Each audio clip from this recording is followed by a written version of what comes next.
Not even a single day had passed before people living in Canadian cities began celebrating and justifying the heinous Hamas terrorist attack carried out in Israel that resulted in the deaths of hundreds of Israeli civilians. Shouting in Arabic, standing on pickup trucks, and waving Palestinian flags in cities like Mississauga, while Israeli families were left counting the dead. And as the full picture of the atrocities carried out in Israel by Hamas became clearer for Canadians, larger and more brazen celebrations of the Hamas terrorist attacks began sprouting up in almost every major city across the country. Not only was terrorism and violence justified at all of these gatherings, but in Edmonton, open calls for violence against Israeli civilians was also heard. Let me explain this. There's no civilians. There's no civilians. First off, any Israeli is under the Israeli law should enlist and serve in the Israeli army. There's no civilians. They're either on or off duty army forces. Over the weekend, Canadians got a front row seat as to what multiculturalism and uncontrolled, unvetted mass migration is really all about. It also means that thanks to our spineless leadership over the past 30 to 40 years in this country, we now have people living amongst us who believe that violence is the only way to solve centuries-old sectarian fights. That violence and terrorism is justified. And when you have the same people that brought these millions of people into our country say that Canada has no values and Canada has no culture, and that any mention of Canadian values is somehow a dog whistle to the far right, is what we're seeing in our streets really that surprising to anyone? Now, we were never asked if we wanted Canada to become the country it is today, but our leaders didn't care.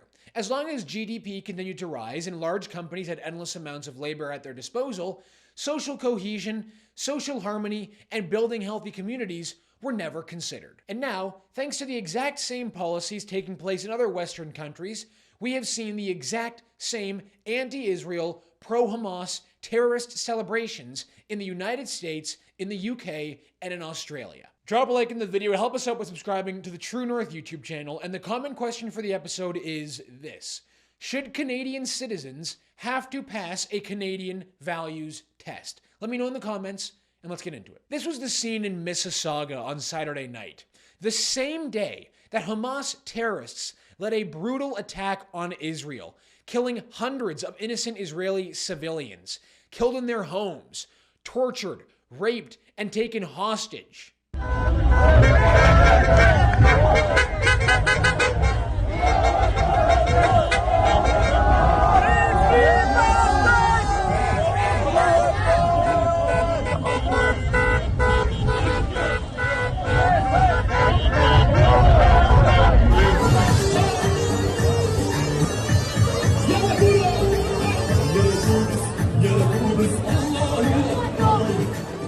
Partygoers at a music festival were gunned down, shot in the back as they fled for their lives, running away from masked Hamas gunmen. תראו, יורים באנשים, תראו. תראו לסרוטים. תראו, אנשים מקבלים יריות.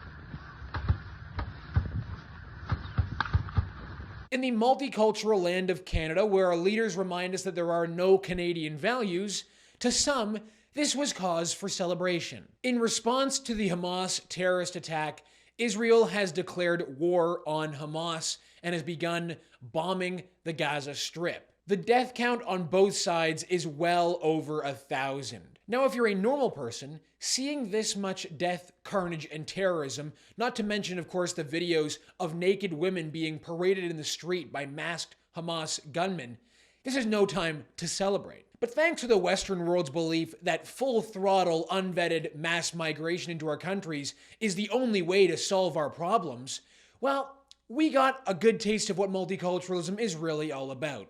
Because in Mississauga, for a lot of people waving the Palestinian flag and shouting in a foreign language, this was a time to celebrate. And what about these people in London, England, dancing in the street as Israeli civilians were counting their dead?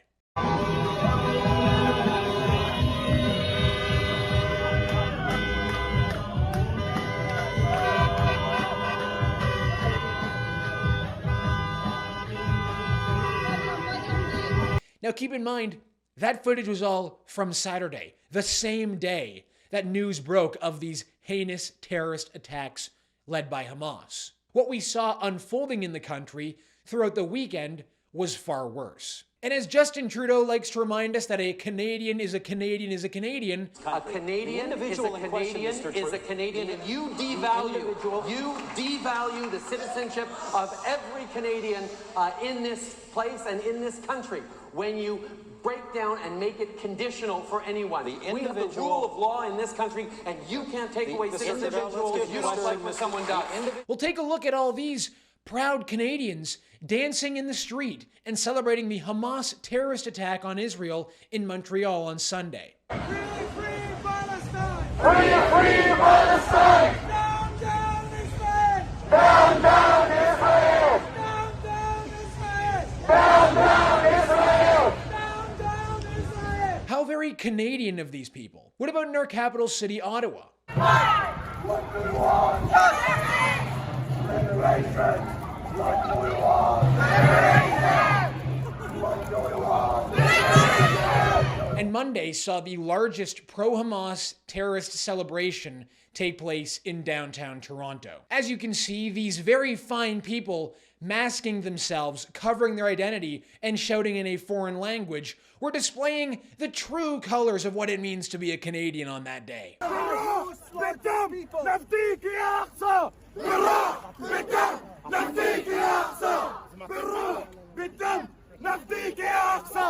you running to? Where you running to? Protesters were heard chanting Allahu Akbar and from the river to the sea, Palestine will be free.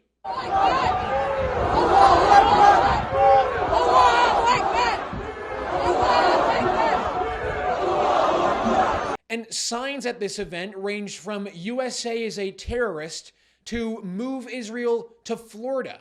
The climbing on top of scaffolding and standing on top of bus stops in the city was also a fine display of their reverence for the law. If you think that this was just a pro-Palestine march and not an actual celebration or justification of the Hamas terrorist attack on Israel, well, I encourage you to listen to the following clip, because I asked a woman who was at the event if the attack on Israeli civilians was justified. Reporter with True North, what brings you out here today? We're protesting against the genocide and apartheid happening in Palestine and the liberation of the Palestinian people from the Israeli warfare. A lot of prominent politicians and people have tried to get this protest to be canceled in the wake of what happened Saturday. Shame on them.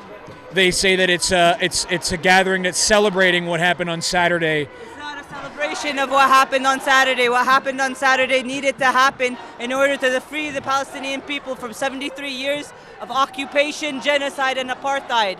And that's what we're here today to do. So in your opinion, does what happened on Saturday, is it justified based off, in your opinion? Yes, it is justified. After 73 years of occupation, it is justified. Resistance in any means necessary. I interviewed other people at the protest who told me a very similar message. But then something strange happened. When I decided to interview other people at the protest, masked, unnamed people who didn't tell me who they worked for or what their reason for being at the protest was, decided to block me from interviewing anybody else. They used umbrellas and bikes, because I guess having your voice heard by the press at a protest isn't really that important to these pro-Hamas terror sympathizers. After interviewing people at the protest, asking them fair questions, why are you here? What brings you out? We now have marshals who are stopping me from interviewing anybody here at the protest. Could you explain why you're doing that? Why we're doing this? Now, for whatever reason, I've just tried to interview people, and we have marshals or somebody who haven't explained who they work for, like this gentleman here. Hello? Am I allowed to interview anybody I want here, or are you guys going to block me from doing that? Okay, so as you can see, here we are. Now we've got multiple people in yellow vests stopping me from interviewing people in good faith. Why would that be? We're at a protest in public and I'm just trying to ask people questions. What are you trying to ask? You haven't asked nobody a question. I have. Sir, what brings you out here today? What do you mean? We're here for peace. So the thing is, when you occupy a land for a certain amount of time, for a certain amount of years, and then you expect... No, I'm just asking. No, I just want to get the. You just want to get some information. Well, there you have it, folks. I was able to speak to some people who did answer my questions before, I guess, marshals decided that I wasn't allowed to speak to anybody. I'm going to get out of here now because, frankly, it seems as though it's quite a threatening atmosphere. I'm not exactly sure why, but very interesting nonetheless. We've now got a group of people surrounding me, including this gentleman here. Would you like to answer questions? Okay, I'm a journalist, just trying to ask people questions. Well, there you go. Interesting. Very interesting, to say the least. Now, despite what we saw in Toronto, what we saw in Australia was arguably even worse. Take a look at what this group of people had to say while standing outside of the Sydney Opera House.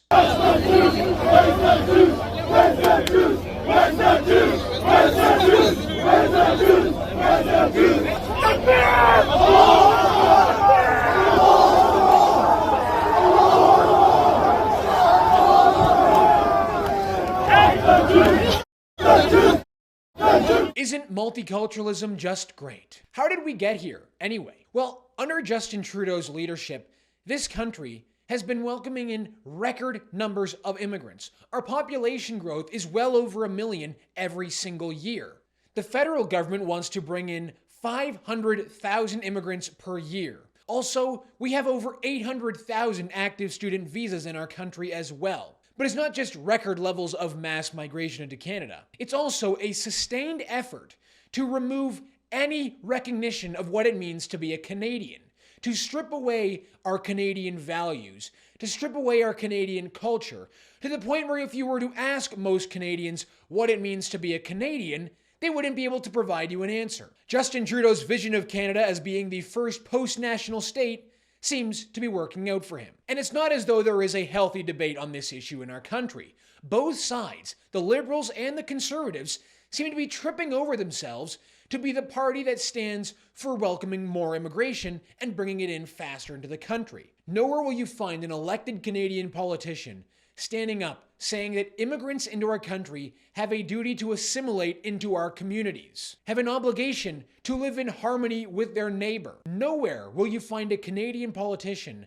say that Canadian values are non-negotiable. You won't find a politician discouraging ethnic ghettoization. In fact, anyone who does speak up about certain things like Canadian values is run out of politics altogether. Just take Kelly Leitch as a perfect example. In the 2017 Conservative leadership election, Kelly Leitch introduced a policy to her supporters to say that Canadian newcomers should be vetted for Canadian values. Left-wing media in Canada and her own Conservative leadership rivals worked together to force Kelly Leitch out of the race for daring to suggest that newcomers should assimilate into the Canadian population. Politicians from both the left and the right have all condemned the pro-Hamas celebrations throughout Canada. But it's too late, because none of these politicians ever once had the courage to say that actually newcomers into this country should embrace Canadian values, should park their foreign sectarian gripes and battles in the country that they left, and come to Canada as a Canadian. No one said that. And now, because of that, all of us in this country have to live amongst people who believe that terrorism and brutal acts of violence are justified. Reminder to let me know in the comments your answer to the comment question of the video. Should newcomers into Canada have to pass a Canadian values test? All right, everyone, thank you so much for tuning in. My name is Harrison Faulkner, and this is Ratio.